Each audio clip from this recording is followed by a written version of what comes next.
हरे कृष्णा, राधे राधे। आप सभी का आपके अपने चैनल प्रभु कथा भजन में हार्दिक स्वागत है।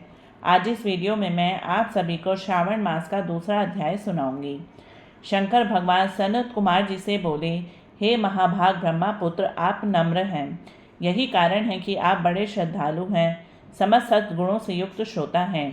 हे अनग, आपने जो श्रावण मास के बारे में पूछा है तथा जो कुछ आपने पूछा भी नहीं है, मैं सहर्ष आपसे कहता हूँ। शत्रुता रहित प्राणी तो प्रिय होता ही है। आप वैसे ही नम्र हैं। आपके पिता ब्रह्मा बहुत उद्दंड थे, अतः उनका 5वां सिर कट गया। उस मत्सरता को छोड़ आप मेरी शरण में आए हैं। हे तात, मैं आपसे कहूँगा, आप एकाग्रचित होकर सुने। हे योगी श्रेष्ठ, श्रावण मास में नियम से रहकर मनुष्य सायकाल 4 बजे भोजन करे, 1 मास तक रुद्राभिषेक करे, अपनी किसी प्रिय वस्तु को छोड़ देवे, पुष्प, फल, धान्य, तुलसी की मंजरी युक्त दल, बिल्व पत्रों से भगवान शंकर का लक्ष्य पूजन करे, कोटिलिंग अर्चना करे, ब्राह्मणों को प्रेम पूर्वक भोजन करवाए, नियम का पालन करे, उपवास करे, पंचामृत से अभिषेक, क्योंकि मुझे बहुत अधिक प्रिय है, उससे भी अवश्य करे। इस श्रावण मास में जो जो क्रियाएं की जाती हैं वह सभी अनंत फलदायक होती हैं। हे मुनियों में श्रेष्ठ, इस मास में भूमि पर शयन करें, ब्रह्मचर्य का पालन करें और सच बोलें, कभी भी व्रत रहित न रहें, पत्तल में भोजन करें तथा व्रती साग मात्र का त्याग करें। हे मुनियों में उत्तम, भक्ति युक्त हो व्रत का पालन करें, प्रातःकाल स्नान और ध्यान करें, इंद्रिय और निग्रह करें, अर्थात अपनी इंद्रियों को वश में रखें, एकाग्र मन से प्रतिदिन मेरी पूजा करें। इस मास में मंत्रों का पुरस्चरण भी उत्तम सिद्धि प्रदान करने वाला होता है। 6 अक्षर शिव मंत्र और गायत्री मंत्र का जाप करना चाहिए। प्रदक्षिणा, नमस्कार तथा वेदों का पाठ करने से शीघ्र ही मनोवांछित फल की प्राप्ति होती है। पुरुष सूक्त जाप तो और भी अधिक फल प्रदायक होता है। ग्रह यज्ञ, कोटि होम, लक्ष्य होम, अयुत होम करने पर सद्य फल मिलता है और वांछित फल प्रदान करने वाला होता है। जो व्यक्ति इस मास में एक दिन भी व्रत से रहित व्यतीत करता है वह महाप्रलय तक घोर नरक में वास करता है। यह मास मुझे सर्वाधिक प्रिय है। यह मास फलदायक है और निष्काम भाव से किए गए कर्म के फलस्वरूप मोक्ष प्रदान करने वाला है। हे सत्तम, इस मास में करने के योग्य जो धर्म कहे गए हैं उनको मुझसे सुनो। रविवार को सूर्य व्रत करें, सोमवार को मेरी पूजा कर भक्त भोजन करें। श्रावण मास के प्रथम सोमवार से आरंभ करके 3.5 मास तक होने वाला संपूर्ण कामना की अर्थ सिद्धि प्रदाता रोटक नामक व्रत होता है। मंगलवार के दिन मंगला गौरी नामक व्रत होता है। बुधवार को बुध का व्रत, बृहस्पतिवार को बृहस्पति का व्रत और शुक्रवार को जीवंतिका देवी का व्रत किया जाता है। शनिवार को हनुमान तथा नरसिंह का व्रत कहा गया है। हे मुनि श्रेष्ठ, अब मैं तिथियों में होने वाले व्रतों का वर्णन करता हूँ। आप ध्यानपूर्वक सुने। श्रावण मास के शुक्ल पक्ष की द्वितीया को औदुंबर नामक व्रत होता है। इसी मास की शुक्ल पक्ष की तृतीया को गौरी नामक व्रत किया जाता है तथा श्रावण शुक्ला चतुर्थी को दुर्वा गणपति नामक व्रत होता है। इसी को हे मुने विनायक चतुर्थी व्रत अथवा गणेश चौथ व्रत के नामों से भी जाना जाता है।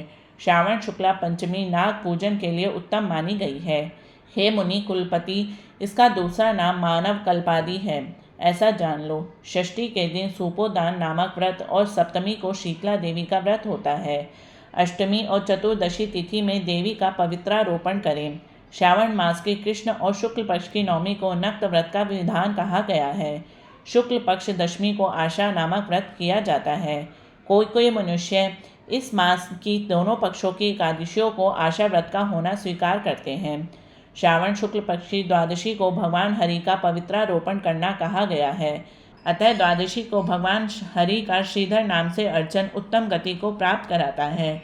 श्रावण शुक्ल पूर्णिमा को उत्सर्जन, उपाकर्म, सभादीप, रक्षाबंधन, श्रावणी कर्म, सर्प बलि और हयग्रीव जयंती होती है। हयग्रीव नाम को भगवान विष्णु का अवतार माना गया है।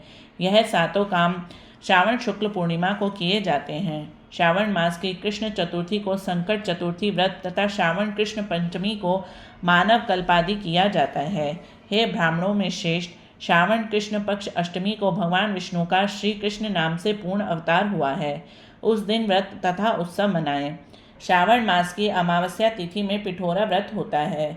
इस दिन कुशोत्पाटन और वृषभों अर्थात बैलों की अर्चना करें। शुक्ल पक्ष की प्रथमा से लेकर समस्त तिथियों के अलग अलग देवी देवता होते हैं। प्रतिपदा तिथि के अग्नि, द्वितीया के ब्रह्मा, तृतीया के गौरी, चतुर्थी के गणनायक, पंचमी के सर्प, षष्ठी के स्कंद, सप्तमी के सूर्य, अष्टमी तिथि के शिव हैं। नवमी के देवी दुर्गा, दशमी के यम और एकादशी के विश्वदेव स्वामी हैं। द्वादशी के भगवान श्रीहरि, त्रयोदशी के कामदेव, चतुर्दशी के शिव और पूर्णिमा के चंद्रमा स्वामी हैं। अमावस्या के स्वामी पीतर हैं। इस कर्म से ये देवी देवता तिथियों के स्वामी कहे गए हैं। जिस देव की जो तिथि है उस तिथि को उस देव की अर्चना करनी चाहिए, ऐसा कहा जाता है। हे मुनिश्रेष्ठ, इसी मास में प्राय अगस्त्य नक्षत्र का उदय होता है। मैं उस समय का वर्णन करता हूँ, आप एकाग्रचित्त होकर सुनिए। सिंह राशि पर सूर्य के संक्रमण दिन से 12 अंश 40 घटी बीत जाने पर अगस्त्य ऋषि का उदय होता है। अगस्त्य ऋषि के लिए 7 दिन पूर्व से ही अर्घ्य दें। 12 मास में सूर्य नारायण अलग अलग नाम से तपते रहते हैं। श्रावण मास में गभस्ती नाम से तपते हैं। सूर्य भगवान का पूजन इस मास में भक्ति से तत्पर होकर करना चाहिए। श्रावण मास में साग का त्याग, भाद्रपद में दही, अश्विन में दूध और कार्तिक मास में दाल का त्याग करें। यह संपूर्ण विधान करने में यदि समर्थ ना हो तो श्रावण मास में इन वस्तुओं का त्याग करने से सभी मनोवांछित फलों की प्राप्ति होती है। हे मान्य सज्जन ब्राह्मण, यह आपसे मैंने अति संक्षेप में उपदेश किया है।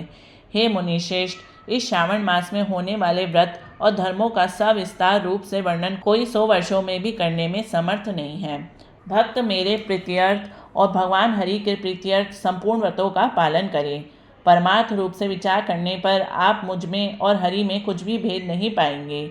मुझ में और हरि में कोई भी भेद नहीं है, ऐसा जानना चाहिए।